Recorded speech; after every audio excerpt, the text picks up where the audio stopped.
E kemi një video që derisa Benartit na sjell videon, fati i mirë i gjeneratës i shëndetësisë dhe vendit Vita Hospital ku ju punoni, është procedurat e lehta që përdoren për largimin e tyre në gurve. Domethënë nuk ka më vujtje me nejt një javë spitale, me u shëru plaga, domethënë është procedurë e lehtë, moderne. Shumica e zgjidhjeve të gurve të urolitiozës, domethënë bëhen në mënyrë laserike, pa prerje, pa shpurje, edhe pacienti qëndron një natë, maksimumi 2 natë në spitalin tonë, dhe ai mund të rikthehet aktivitetit dhe normalitetit shumë shpejt.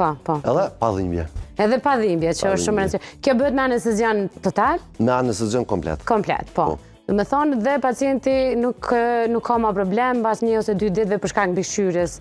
Varësisht, shumicën e pacientëve lirohen në shtëpi të nesërmen, por e këso mundësia nëse ka pos edhe infekcion edhe parametra të tjera, se mund të tjera që të përcillet edhe një natë ma shumë, po shumica e pacientëve lirohen në shtëpi të nesërmen. A është kjo e vetmja metodë momentalisht që përdoret për guret në veshka, apo...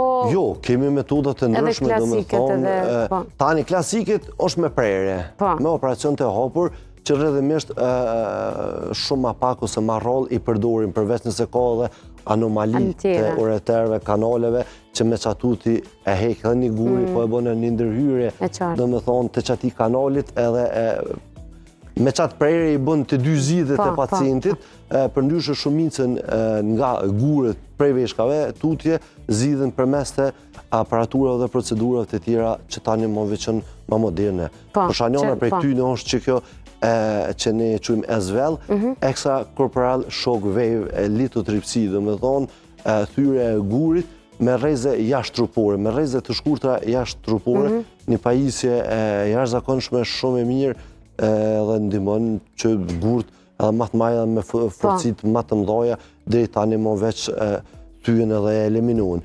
Po tash, po supozojmë është një guri 2 cm në vesh në pjellan.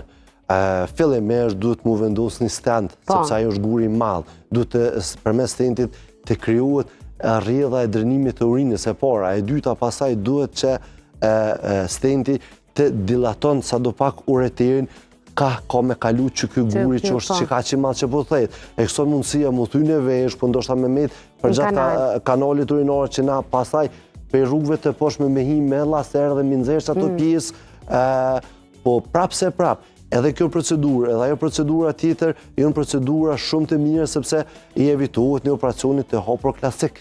Edhe pacienti po trajtohet pa prerje, pa kirurgji të hapur dhe po eliminohet problemi i tina.